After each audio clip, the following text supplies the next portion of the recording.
장 지오노라는 프랑스 작가는 자기가 경험했던 일을 바탕으로 1953년에 나무를 심은 사람이라는 작은 작품을 발표했습니다. 이 작품은 그가 40년 전에, 그러니까 1913년쯤에 전쟁으로 피폐해진 프로방스 고산지대를 우연히 가게 됐다가 거기서 엘제아르 부피에라는 남자를 만나면서 시작이 됩니다. 부피의 나이는 55살 정도 됐는데 안타깝게도 아들을 잃었고 그리고 아내마저 잃은 사람이었습니다. 그는 3년 전부터 나무를 심고 있었습니다. 당시에 그는 산에 나무가 없어서 이 땅이 죽어간다라고 생각했던 거죠. 그는 말하는 것도 잃어버린 채 묵묵히 나무만 심었고 당시 그 마을에는 한 12가정 정도가 사냥이나 숯을 태워서 그것으로 근근히 생계를 이어가고 있었습니다. 작가는 1920년부터 매년 그를 방문할 기회를 얻었습니다. 그 이후로 25년 동안 방문했습니다. 2차 세계대전이 휩쓸던 시기에도 그는 묵묵히 나무를 심었고 부피에르는 1947년 89세로 요양원에서 세상을 떠납니다. 1945년 마지막으로 작가가 방문했을 때 12명이 살던 마을에는 10,000명이 넘는 사람들이 행복하게 살고 있었고 숲이 우거져 있었습니다. 이 책은 지금도 많은 사람들에게 내 인생서적이야 라고 불리면서 인생의 굉장히 중요한 교훈을 이 나무를 심은 사람의 이야기를 통해서 지금도 전해주고 있습니다. 이 50년 전에 나온 애니메이션인데도 이게 유명한데 앞과 뒤로 한 5분 정도만 한번 보도록 하겠습니다.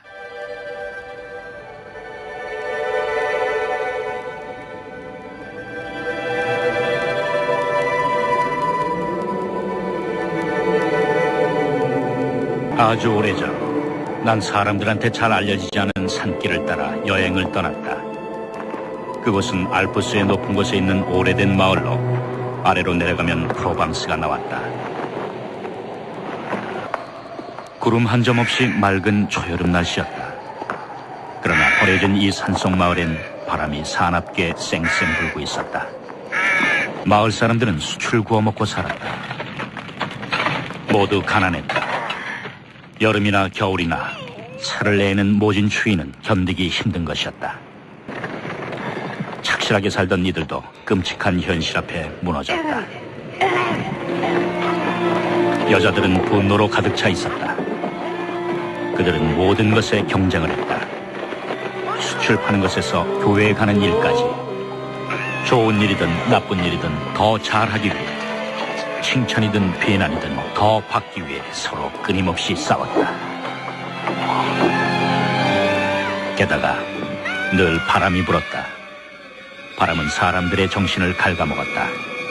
자살하는 사람들, 미쳐서 살인을 저지르는 이들이 전염병처럼 번졌다. 그때 저 멀리서 뭔가가 눈에 들어왔다. 거무스름한 게 마치 나무 그루터기인 것 같았다. 양치기였다.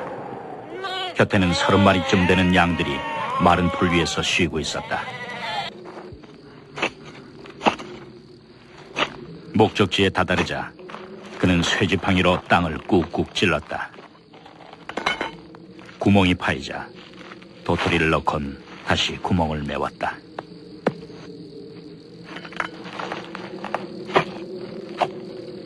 참나무를 심고 있었던 것이다. 난 그의 땅이냐고 물었다. 아니라고 했다. 주인을 아느냐고 물었다. 모른다고 했다. 그는 도토리 배가를 하나하나 정성스럽게 심어나갔다. 아무래도 내가 끈질기게 물었었나 보다. 그가 대답해 주었다. 지난 3년간 그는 이 아무도 살지 않는 땅에 나무를 심어왔다고 했다. 10만 그루를 심었다고 했다. 그 10만 그루 중에서 2만 그루가 싹을 틔웠다. 하지만 그 2만 그루 중 절반은 다람쥐에게 갉혀먹히거나 프로방스 특유의 환경 때문에 잃게 될 거라고 했다. 그렇다면 앞으로 만 그루의 참나무들이 자라나게 될 것이었다. 그 황무지에서 말이다. 그 양식의 이름은 엘제아르 부피에였다.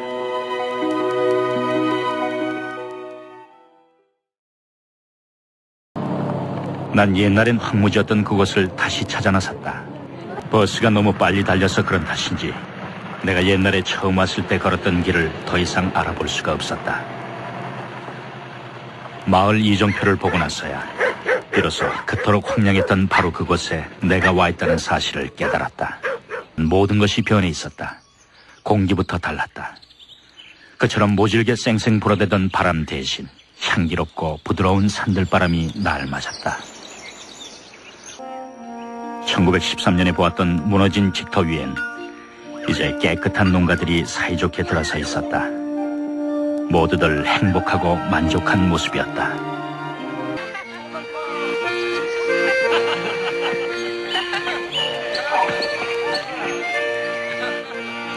옛날부터 이곳에 살아왔지만 지금은 새 사람처럼 달라진 마을 사람들과 새 이주자들까지 합치면 10,000명 이상의 사람들이 엘자르 부피의 덕분에 행복을 되찾은 것이었다. 자신의 영혼과 몸 밖에는 아무것도 없었던 한 남자가 그 황량했던 대지를 이런 약속의 땅으로 바꾸어 놓은 걸 생각하면 그의 인생은 너무나도 멋진 것이었다. 이 모든 걸 가능케 한 그의 신념과 인내, 그리고 아낌없는 영혼을 생각할 때마다 내 가슴은 그 노인을 향한 말할 수 없는 존경심으로 가득 차오른다. 갈라디아서는 성령에 따라 사는 삶의 결과를 표현하면서 열매라는 표현을 사용했습니다. 5장 23절, 22절에 그렇게 나오죠. 그리고 다시 한번 이 6장에서 성령을 따라 사는 삶과 그 결과를 말씀해 주실 때 농사의 비유로 다시 한번 이것이 묘사됩니다. 심고 거두는 이 농사의 원리. 보이지 않는 인생이 잘 안 보이거든요. 분별이 잘 안 되는데 이것이 진리의 필터가 되어서 인생을 비춰주게 되죠. 8절에 보면 자기의 육체를 위하여 심는 자는 육체로부터 썩어질 것을 거두고 성령을 위하여 심는 자는 성령으로부터 영생을 거두리라. 심음과 거둠의 말씀으로 영적인 생활과 인생을 말하고 있습니다. 이 비유가 우리에게 던지는 것은 이런 것입니다. 모든 사람은 다 심는 사람들이고 산다는 것은 무엇인가를 심는 것이다. 예외가 없다라는 것이죠. 하나님께서 성령으로 인생에게 주시는 말씀입니다. 인생은 농사고 모든 사람은 농부란다. 그리고 농사가 그렇듯 심은 인간은 무엇인가를 거두게 되고 무엇인가를 남기게 된다. 그게 인생이야 라는 것이죠. 그 인생은 심고 거둠의 원리를 따르게 될 것이고 무엇을 거두게 될지 또 얼마나 거두게 될지가 다른 원리가 아니라 이 심고 거둠의 원리를 통해서 이루어진다는 것입니다. 우리는 이 말씀이 하나님의 말씀이기 때문에 믿음으로 그냥 받아들일 수도 있지만 또 이 말씀이 의심스러운 분들은 이 말씀으로 이미 삶을 산 사람들의 인생에 비춰보고 그리고 그것이 적절하고 타당한 것 같다면 이제 그 말씀을 내 인생에 비춰볼 필요가 있는 것이죠. 사실 성령께서 이 말씀을 인생에게 하셨지만 책을 읽어보신 분들이나 또 책을 읽는 분들은 사람의 경험을 관찰하는 그런 인문학 서적이나 자기개발 서적을 보시면 그들이 주장하는 인생에서 가장 강력한 원리를 설명할 때 바로 이 원리를 얘기한다는 것을 발견하게 될 것입니다. 그것은 바로 인생은 심고 거둠의 원리가 작용한다라는 것입니다. 그리고 그 원리를 따라서 살 때 어떤 성공과 행복이 주어지게 된다라는 것이죠. 여러분, 우리는 흔히 하는 일이 농부다, 하는 일이 농사다 그렇게 얘기하면 우리 그 뒤에 이런 표현을 씁니다. 농부 참 순박하지. 농부는 참 그 욕심이 없지. 이런 생각을 보통 하게 되죠. 하지만 그런 생각들이 농부들이 농사를 짓는 심고 거둠의 원리를 조금 생각하고 나면 인생은 농사다라고 얘기할 때 이 표현이 조금 심각해지게 됩니다. 성경은 분명히 말하죠. 7절에 스스로 속이지 말라. 하나님은 업신여김을 받지 아니하시나니 사람이 무엇으로 심든지 그대로 거두리라. 심든지 거두리라. 심음과 거둠의 원리가 있다는 것입니다. 하나님이 심고 거둠의 원리에 지배를 받는다라는 것이 아니고 하나님이 바로 이 원리를 영적인 생활과 삶의 질서에 이 원리를 적용시키신다라는 것입니다. 교회 안에서도 마찬가지고 교회 밖에서도, 그리고 영적인 생활에서뿐만 아니라 세상의 삶 속에서도 이 심고 거둠의 원리가 작동한다라는 것입니다. 심고 거둠의 원리는 크게 두 가지로 구성된다라고 볼 수 있습니다. 첫 번째는 동일 본질의 원리입니다. 오늘 말씀에도 나오는 것처럼 육체를 위해 심는 자는 썩어질 것을 거두게 되고 성령을 위해 심는 자는 성령으로부터 영생을 거둔다라는 것입니다. 선을 심으면 선을 거두고 악을 심으면 악을 거두게 된다라는 것입니다. 반드시 이게 심고 거두는 원리의 핵심입니다. 우리는 그렇게 얘기하죠. 팥 심은 데 팥 나고 콩 심은 데 콩 난다. 동일 본질의 원리. 우리가 오늘 심는 것을 반드시 내일 어떤 시간과 수확의 때 그 본질대로 거두게 된다는 것입니다. 그럼에도 불구하고 이 원리를 우리가 알지 못하고 살아가는 사람들 가운데 어떤 사람들은 오늘 악을 심으면서 내일 선을 거두게 될 것이라고 믿습니다. 오늘 악을 심으면서 내일 내가 악을 거두게 될 일은 없을 수도 있다라고 생각합니다. 또 어떤 사람들은 오늘 선을 심으면서 오늘 말씀에 따뜻하게 위로하시는 말씀처럼 이 적은 게 이게 다 무슨 소용이 있어? 낙심하고 포기하기도 합니다. 그러나 진실은 무엇입니까? 인생은 선을 심으면 반드시 선을 거두게 되고 악을 심으면 반드시 내일 악을 거두게 된다는 것입니다. 이것은 선을 심는 자들에게는 격려이고 악을 심는 자들에게는 엄중한 경고입니다. 사람들의 성공을 관찰하고 연구한 사람들은 종교서적이 아니라 수백만 부가 팔리는 책에서 다음처럼 얘기합니다. 동일 본질의 원리를 말하죠. 세상에 우리가 넣은 그대로 되돌려 받는다. 우리가 넣은 그대로 되돌려 받는다. 제임스 알렌 같은 사람들은 유명한 사람이죠. 그에 이렇게 얘기하죠. 행동은 생각에 꽂히고 거기에 따른 기쁨과 고통은 그 열매일 뿐이다. 동일 본질이다라는 것입니다. 심은 것을 거두고 심은 것은 반드시 거두는 원리. 원하는 것이 있다면 심어야 하고 그리고 반드시 거두게 될 것이니 원치 않는 것은 심지 않도록 조심하라는 아주 단순하지만 굉장히 중요한 교훈이 이 말씀 안에 있습니다. 심고 거둠의 원리에서 소위 말하는 농사의 원리에서 가장 중요한 두 번째 원리는 소위 말하는 복리의 법칙입니다. C.S. 루이스는 이런 영적 인과율을 다음처럼 얘기했죠. 선과 악은 모두 복리로 증가한다. 이것이 우리가 매일 내리는 작은 결정들이 무한히 중요한 이유다라는 것입니다. 제가 투자를 권유하는 사람도 아니기 때문에 복리의 힘에 대해서 굳이 설명할 필요는 없을 것 같습니다. 요지는 선과 악은 그리고 육체의 일과 성령의 일은 그냥 쌓여서 거두는 게 아니다라는 것입니다. 한 달에 하나씩, 1년이 지나면 12개, 10년이 지나면 120개 이렇게 되는 게 아니다라는 것입니다. 이게 복리로 쌓여오게 된다는 거죠. 성경이 말하는 농사는 수확할 때 결과가 최소 30배입니다. 보통이 60배, 그리고 기대하는 건 100배입니다. 단순히 숫자가 아니라 이게 심고 거둠의 원리가 이렇다라는 것입니다. 여러분, 농사 짓는 사람들은 마진을 10%, 50% 보지 않습니다. 마진이 얼마예요? 마진이 한 50% 되죠. 대단한 거지만 농사를 짓는 분은 10%, 50% 마진을 보지 않습니다. 농사 짓는 분들은 최소 30배를 넣고도 그럭저럭 했네. 욕심이 많은 분들입니다. 하나님의 약속은 시간 속에서 거대한 복리가 적용되어 나타난다라는 것입니다. 요즘도 이렇게 우이동 고개를 이렇게 넘어가다 보면 옆에 화원이 있는데 아직도 상추 모종이나 이런 고추 모미옥 같은 걸 팔더라고요. 하나 1,000원, 한 판 1,000원. 여러분 그거 키워서 나중에 거둘 때는 몇 명이 먹습니까? 온 교회가 먹습니다. 1,000원짜리 한 판 사가지고. 거둘 때가 그렇습니다. 8절에 자기 육체를 위하여 심는 자는 육체로부터 썩어질 것을 거두고 성령을 위하여 심는 자는 성령으로부터 영생을 거두리라. 인생의 수확철에 누군가의 인생의 바구니에는 육체로부터 썩어질 것들만 가득하지만 누군가 인생의 바구니에는 영원한 것들이 30배, 60배, 100배로 이건 하나의 비유입니다. 가득하다라는 것이죠. 인생을 산다는 것은 무엇입니까?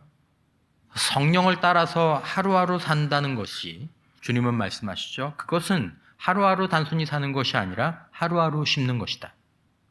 육체를 따라 하루하루 사는 것은 그냥 하루하루 육체를 따라 사는 것이 아니라 육체를 따라 하루하루 심는 것이다. 그리고 무엇을 심든지 심은 대로 거둘 것이다. 30배, 60배, 100배. 심는 것은 적을 수밖에 없습니다. 심는 것은 사소해 보이고 씨앗 하나, 모종 하나, 보신 이야기들 썩은 가운데 나오는 것처럼 그 도토리 하나 별것 아닌 것 같아 보이죠. 그러니까 선한 것을 심으면서도 이게 아이고 이거 심으나 안 심으나 악한 것을 심으면서도 이까짓 거.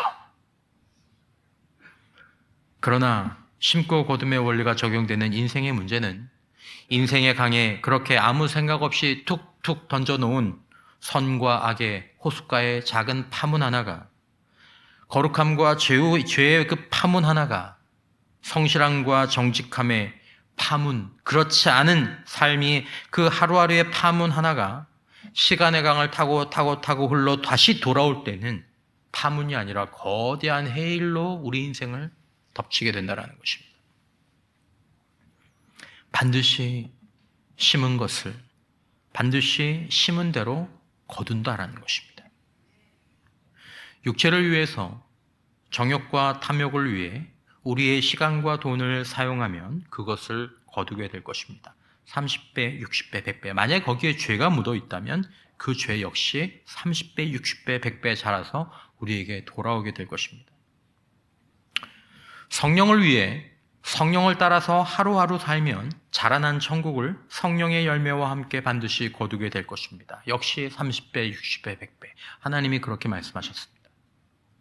인생이 그런 것인지는 여러분들이 평가해 보십시오. 여러분, 우리는 무엇을 얼마나 거두게 될까요? 여러분, 이 본문을 가지고 때로 어떤 분들은 많이 심어서 많이 거두라고 하시는 분들이 있습니다. 많이 심어. 그러면 하나님께서 많이 거두게 하실 거야. 저도 동의합니다. 원론으로는 동의합니다. 여러분, 저는 여러분들이 믿든지 믿지 않으시든지 저는 여러분 기도하면서 여러분들의 돈을 많이 벌게 해달라고 기도합니다. 안 믿어주십니까, 여러분? 전 여러분들이 돈을 많이 벌었다고 얘기하면 정말 기쁩니다. 정말 행복합니다. 왜요? 돈을 많이 벌면 여러분들이 헌금하실 거잖아요. 그렇죠? 저는 너무 좋아요. 많이 벌었으면 좋겠어요. 많이 벌었으면 좋겠어요. 얼마나 필요한 게 많이 있습니까? 우리 키즈 카페도 있으면 좋겠고, 청소년 공간도 있으면 좋겠고, 청년부 공간도 조금 필요하고, 목장 모임할 공간도 없고, 우리 어르신들도 많이 계시고, 우리도 다 어르신들이 될 텐데, 함께 모이셔서 바둑도 두시고, 말씀도 나누시고, 안마 의자가 좋은 공간 3-4개 탁 깔아놓고, 어르신들 탁 누워서 그렇게 계시면서, 또 주차장도 넉넉하게 마련하고, 다 돈으로 하는 거 아닙니까? 여러분, 그럼에도 불구하고 이 말씀은 여러분들과 저의 인생에 마지막 우리의 바구니에 많은 돈을 담아내는, 많은 돈을 담는 그 방법에 대한 말씀이 아닙니다. 여러분, 돈이 중요하지 않다거나 돈과 상관없는 인생을 살라는 말이 아닙니다. 여러분, 돈은 인생에서 생명 다음으로 중요합니다. 생명만큼 중요한 게 돈입니다. 여러분, 인생의 가장 중요한 두 축은, 두 뼈대는 시간과 물질, 돈입니다. 이 두 가지가 인생의 가장 중요한 두 축입니다. 그러니까 여러분, 이게 이렇게 중요하기 때문에, 큰 역할을 하기 때문에 자연스럽게 인간은 시간과 돈의 노예가 되기 쉬울 수밖에 없습니다.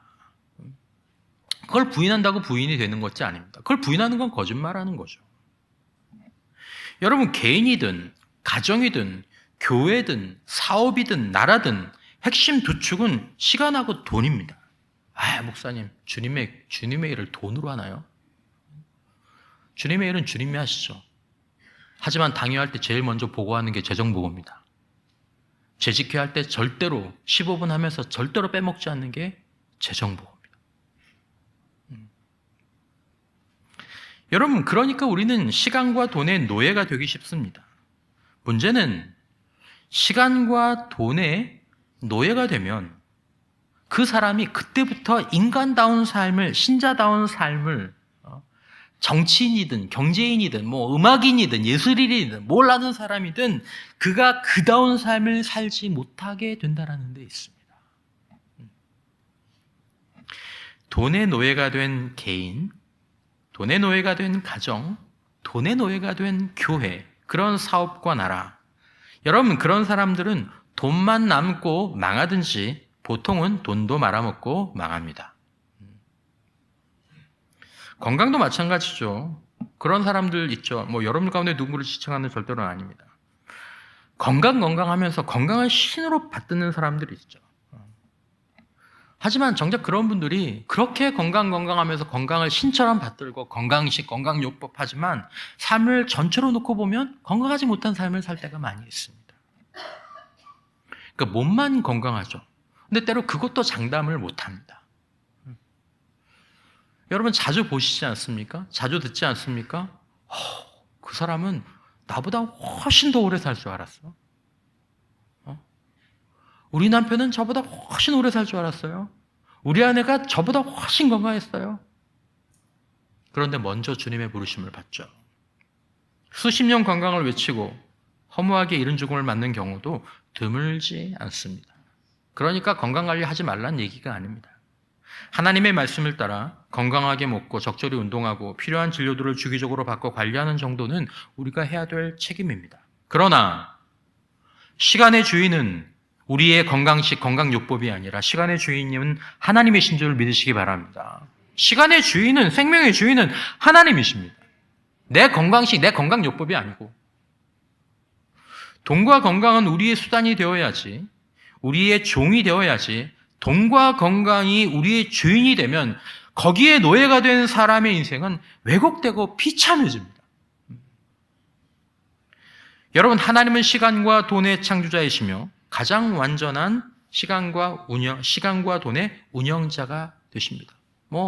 누군가들 투자할 때 그 투자를 맡기는 그런 그 매니징하는 펀드 매니저들이 있지 않습니까? 유명한 운영자면 거기에 돈을 다 맡기고 그러지 않습니까? 여러분, 하나님은 시간과 돈의 창조자실 뿐만 아니라 시간과 돈의 가장 완벽한 운영자이십니다. 여러분, 건강한 인생을 살려면 시간과 돈이라는 이 인생의 가장 중요한 두 축을 획득하고 사용하는 데 있어서 최고의 운영가이신 하나님의 지도와 매뉴얼을 따라보라는 것입니다. 근데 잘 그렇게 하지 않죠. 신자임에도 불구하고, 저희 같은 사역자임에도 불구하고 인생의 그 자산의 운영을, 시간의 운영과 물질의 운영과 재능의 운영을 하나님께 맡기지 않고 계속 자기 방법, 자기 뜻대로 관리하면서 매년 손실을 쌓아가는 사람들이 있습니다. 매년 잃어버려요. 날리고. 여러분, 시간과 돈이라는 인생의 중요한 두 축이 비틀거리면, 제대로 사용되지 않으면 인생은 절대로 제대로 세워질 수가 없습니다. 여러분, 문제는 우리가 시간과 돈을 주관할 수 있는 지혜, 지식, 거기에 대한 건강한 통제력을 갖고 있지 못하다라는 것입니다. 지혜와 지식이 없어요. 혹 지혜와 지식이 있다고 쳐요. 시간 이렇게 써야 돼. 물질 이렇게 해야 되고요. 물질은 이렇게 사용해야 돼. 그걸 안다고 하더라도 그렇게 살아내는 게 안 된다라는 것입니다. 아침 일찍 일어나야 되는 건 누가 몰라? 밤에 일찍 자야 되는 건 누가 몰라? 되냐고요. 음식 절제하고 운동해야 되는 건 누가 몰라? 잘 안 되잖아요. 여러분, 시간과 돈을 우리가 제대로 못 심으면 인생 논사는 실패합니다. 여기에 대한 실패를 언제 진심으로 고백하게 되느냐? 이게 한 인생이 하나님 안에서 진짜 복된 삶을 살게 되는 결정적인 터닝 포인트가 됩니다. 구원받고 나서 두 번째 결정적인 터닝 포인트가 바로 여기 있습니다. 여러분, 성령께서는 성경의 원리 안에서 우리의 일주일 시간표가 어떻게 짜여질 때 우리의 영혼과 우리의 정서와 우리의 육신이 건강해지고 우리의 개인과 우리의 가정과 우리의 직장과 학교 생활이 어떻게 사회생활의 조화를 이룰 수 있는지 알려주실 수 있습니다. 이건 요때 하고 요때 이거라고 저때 이거라고 이렇게 일주일 시간표를. 성령을 위해 심는다라는 것은 그저 성령을 위해 우리 시간을 사용한다는 것이 아닙니다. 예배 많이 드리고 기도 많이 드리고 봉사 많이 하고 전도 많이 하고 뭐 많이 하고 그 말이 아닙니다. 성령을 위해 심는다라는 것은 성령님, 저는 시간의 운영자가 될 수 없습니다. 저 많이 실패했습니다. 제 인생이 저에게 맡겨지면 안 됩니다. 주님, 저는 지금부터 주님과 함께 십자가에서 죽고 이제 성령께서 내 안에서 사셔서 이 인생의 가장 중요한 축인 시간의 운영자, 오늘 이 하루의 운영자, 오늘 이 한 시간 나 이거 하고 싶은데 저거 하고 싶은데 갈등하는 이 순간에 주님 성령께서 제 시간의 운영자가 되어 주시옵소서. 성령을 따라 전인격적으로 전 영역에서 성경적으로 시간을 사용하는 것이 성령을 위해 우리의 하루를 조용히 심는 것입니다. 그것이 우리의 한 시간을 조용히 심는 것입니다. 성령께서는 우리의 아침을 하나님과 시작하라고 말씀하십니다. 성령께서는 말씀의 양식으로 우리의 영혼과 우리의 마음과 우리의 거룩한 지성을 채우라고 말씀하시고 건강한 음식으로 첫 끼를 시작하고 하루에 혹은 한 주에 몇 번씩 운동을 하라고 말씀하시기도 합니다. 성령께서는 우리의 한 주의 시간표 가운데서 아내와 남편과 아이들과 생활을 나누고 관심사를 공유하며 함께 웃고 함께 생각하고 함께 기도하는 시간을 가지라고 말씀하시고 성령께서는 책을 보라고 때로 공부를 하라고 새로운 기술과 지식에 관심을 가지라고 말씀해 주시기도 합니다. 성령께서는 일주일 시간 가운데에서 지금 어렵고 아파하는 어떤 형제와 자매와 이웃과 동료와 친구에게 관심과 격려와 선행을 위한 시간을 구별하라고 말씀하시기도 합니다. 성령께서는 일찍 자라고 말씀하십니다.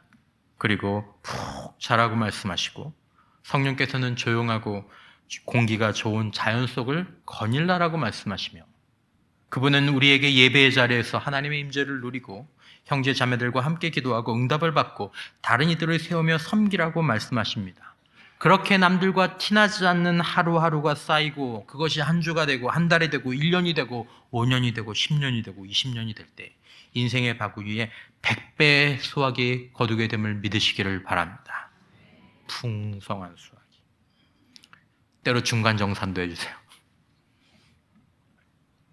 황폐했던 인생의 민둥산, 아무것도 없었던 인생, 보잘것없었던 인생이 그 시간의 운영자이신 성령을 따라 사는 삶을 통해서 인생의 민둥산이 숲이 되고 다른 새들이 깃들게 되는 참 보람된 인생, 정말 복된 인생.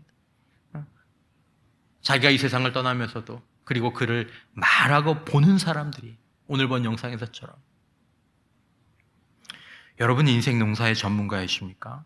저는 아닙니다. 여러분 인생의 농사의 전문가가 아니라는 것을 깨달을 때 우리는 그냥 성령께 구할 것이 아니라 먼저 반드시 십자가로 가야 합니다. 매일 십자가로 가야 되고 매 시간 십자가로 가야 합니다. 하나님 저는 죽어야 됩니다. 하나님 저는 주님과 함께 2000년 전에 죽었습니다. 감사합니다 주님. 그리고 이제 내 안에 주님께서 성령으로 성경의 말씀과 성령의 원리를 따라 하나님 저의 한 주일 시간표를 세우시고 그 시간표가 현실이 되게 하여 주옵소서.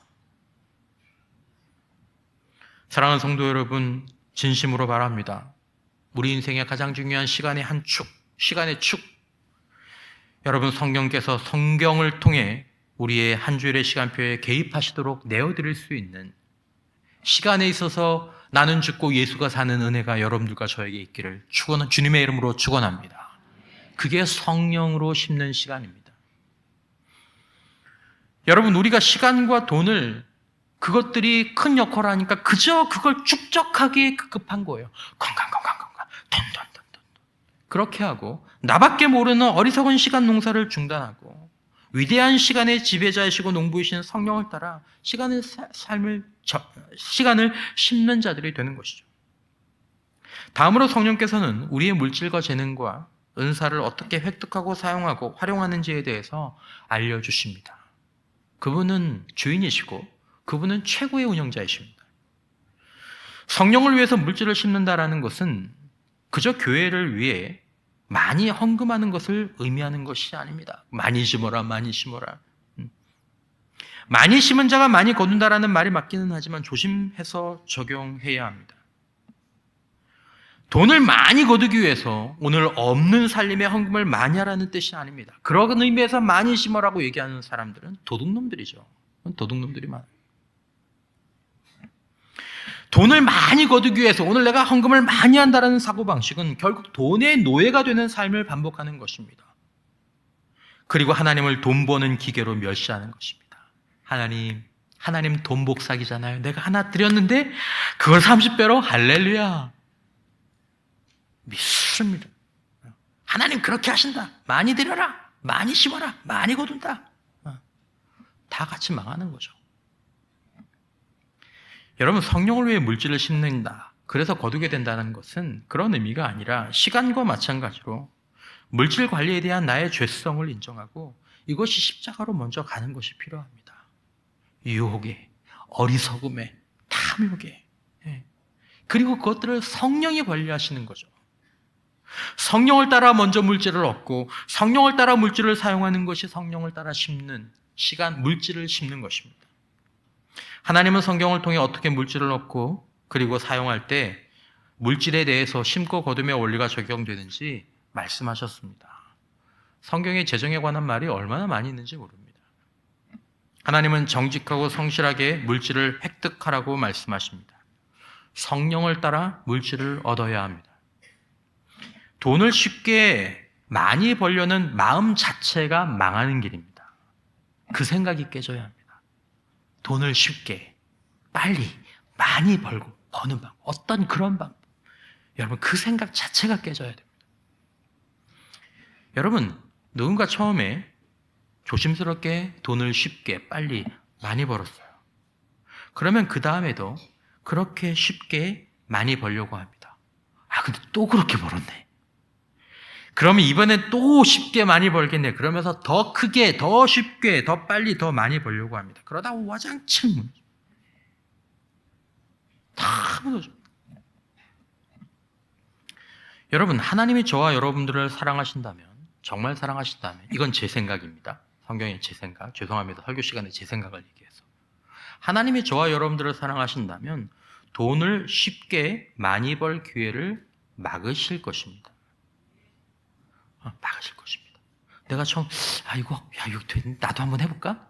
이렇게 했는데 안 돼. 아주 쓴맛을 그냥 호되게 당해가지고 나는 쉽게 많이 벌 인생이 아니는구나. 그건 내 얘기가 아니구나. 나 저기는 쳐다보지도 말아야 되겠다.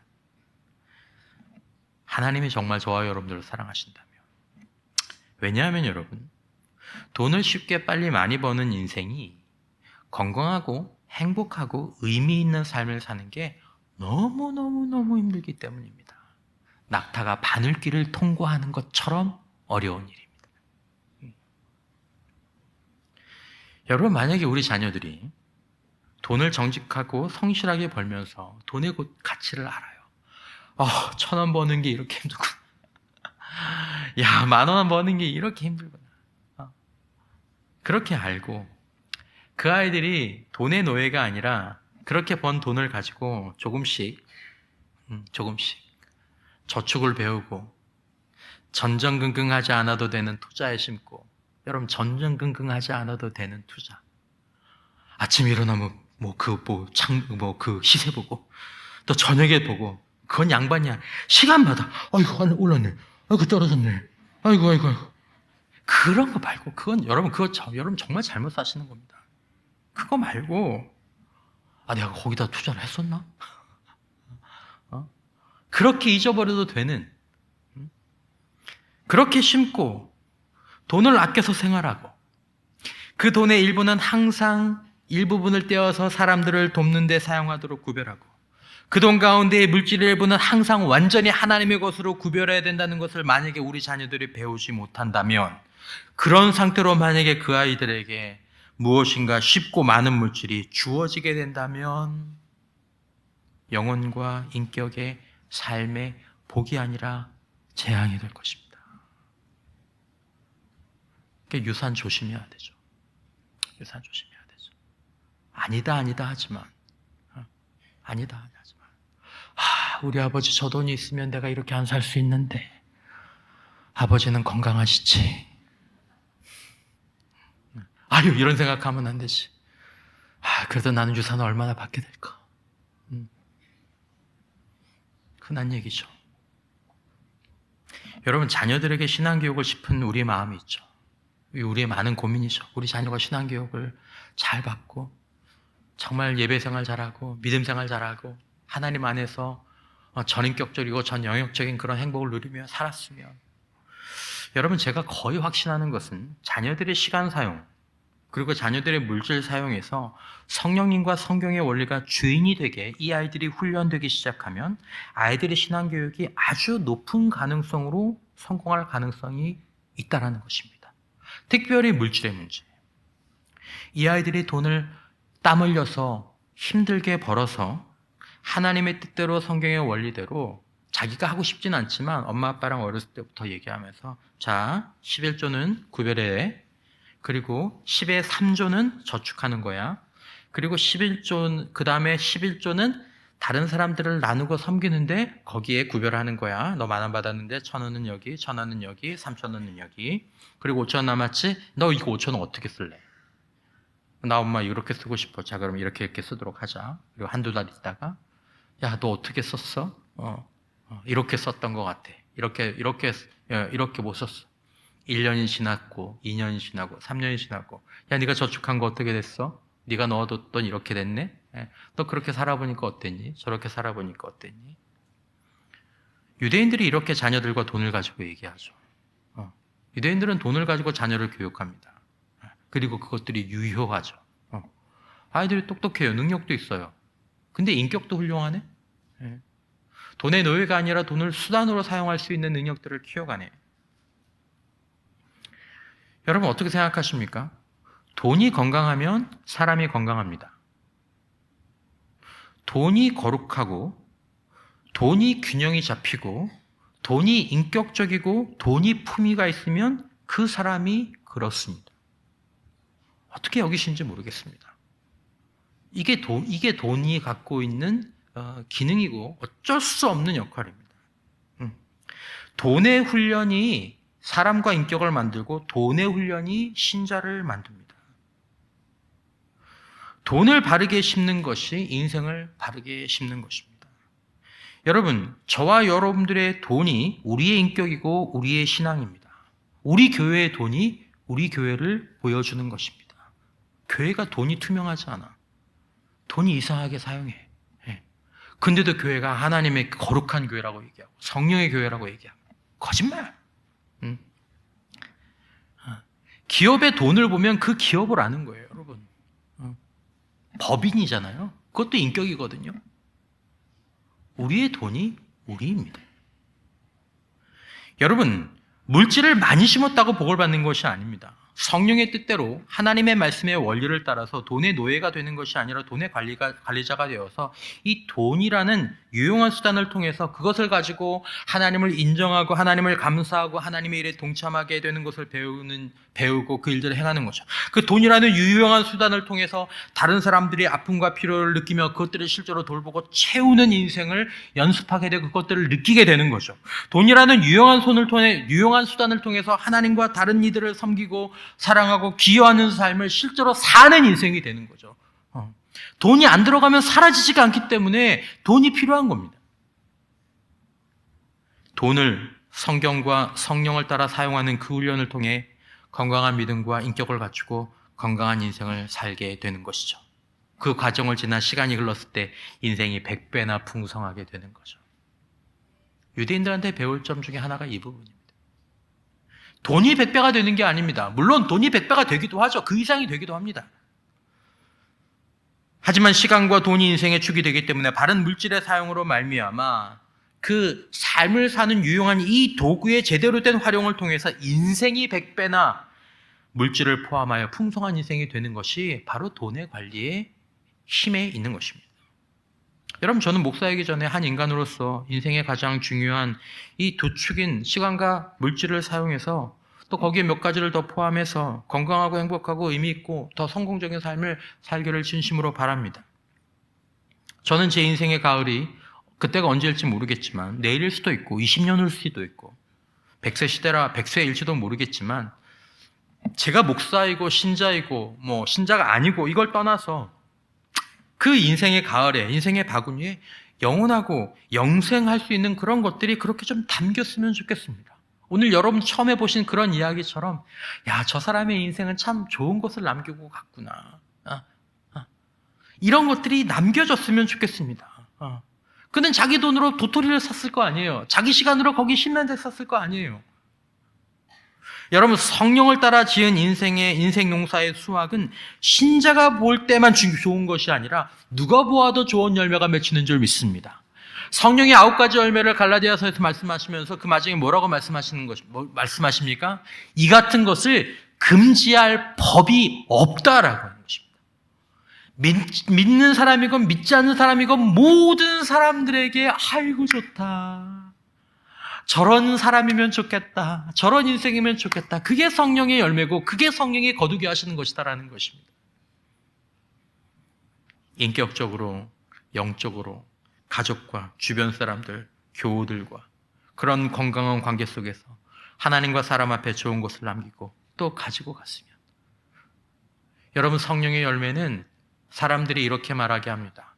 그 사람이 믿는 사람인지 믿지 않는 사람인지 모르겠지만 그 사람은 너무 좋은 사람이었고, 뭔지 모르겠지만 그 사람은 참 훌륭한 삶을 살았고, 그 사람은 많은 것을 남기고 갔습니다. 어떻게 그렇게 살 수 있습니까? 성령께서 우리의 시간과 물질의 주인이 되시고, 우리가 십자가로 올라가서 우리는 주님과 합죽고 내 안에 성령께서 우리의 시간과 물질의 주인이 되실 때 우리는 그 삶을 인생의 가을에 인생의 수확의 시기에 거둘 수 있게 되시는 줄 꼭 믿으시기를 축원합니다. 여러분들, 저도 여러분, 시간과 물질을 중심으로 하는 인생 농사는 성령을 따라 심어야 합니다. 몇 가지 지침이 있죠. 6절에 가르침을 받는 자는 말씀을 가르치는 자와 모든 좋은 것을 함께 하라. 여러분, 우리에게 좋은 것이 있을 때 이것을 나눌 사람들을 생각해야 합니다. 이것을 나눌 수 있다면 모아둬야지, 이게 아니고 나눌 수 있는 것이 있다면 누구와 나눌까? 꼭 나누어야 될 사람들이 있는데 좋은 것을 나누고, 10절에 그러므로 우리는 기회 있는 대로 모든 이에게 착한 일을 하되 더욱 믿음의 가정들에게 할지니라. 여러분, 기회가 우리들에게 주어졌을 때, 기회가 있는 대로, 이게 무슨 말입니까? 우리의 마음이 있고 우리에게 무엇인가 주어졌을 때 그걸 가지고 쌓고 감추고 그렇게 살지 말고 기회가 있는 대로 사용하라는 것입니다. 여러분, 지금이라도 저와 여러분들의 시간과 물질과 은사와 재능이 성령과 성경의 원리를 따라 그분의 손 아래서 사용되고 그분의 사용 아래서 바르게 심겨지는 은혜가 있기를 축원합니다. 이건 훈련입니다. 이거는 농사법입니다. 여러분, 저는 저와 여러분들과 정말 우리의 자녀들과 여러분들의 자녀들이 10년 후에 20년 후에 풍성하고 좋은 인생의 수확을 하기를 원합니다.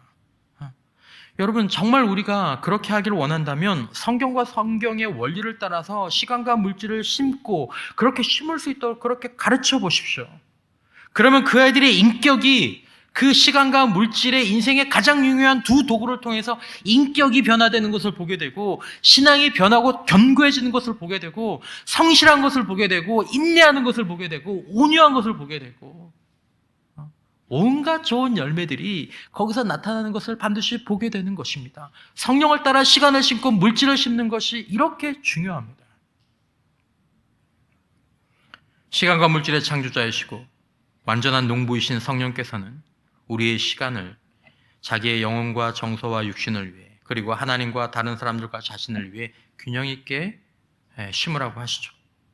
정직하고 성실하게 물질을 얻고 하나님과 다른 사람들을 위해 검소하게 그리고 계획적으로 사용하고 그것들을 평가하라고 지도하십니다. 그렇게 시간과 물질을 어렸을 때부터 심으면서 자란 아이들, 자기 부모님이 그렇게 시간과 물질의 종이 아니라 하나님의 청지기로 살면서 믿음을 보이고 사랑과 섬김을 보이고 정직과 성실을 보이며 살아온 것을 본 아이들이 신앙의 자리에 남아있게 되는 것입니다. 그들은 바른 인격, 기여하는 삶을 살면서 100배의 결실을 인생의 중간부터 거두기 시작하죠. 세상에 요즘에 이런 애들이 있네? 요즘 이런 청년이 있네? 야, 이런 직원, 이런 사장님, 이런 목사님. 여러분, 하나님의 인생 농사는 실패가 없는 줄 믿습니다. 우리는 바른 방법으로 바른 것을 심고 있어야 합니다. 오늘도 한 주도 올해도 우리는 살아갑니다. 아니, 심습니다. 어떻게 심어야 할까요? 어떻게 살아가야 할까요?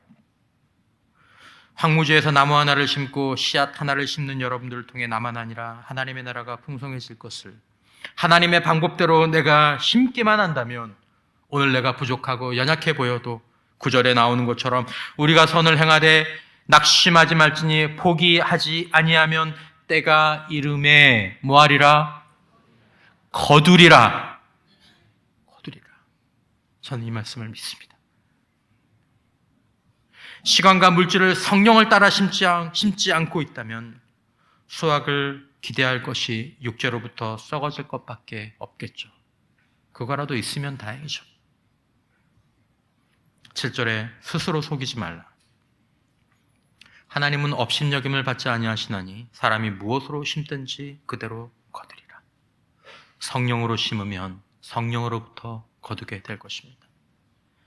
사랑하는 성도 여러분, 저와 여러분들이 오늘 우리의 인생 농사의 방향을 점검하시고 성령을 따라 심는 인생, 나뿐만 아니라 나를 통해 황무지가 숲으로 변하여서 많은 영혼들이 쉼과 행복을 누리는 그런 열매 풍성한 인생으로 거두게 되는 우리 모두가 되시기를 주님의 이름으로 축원합니다.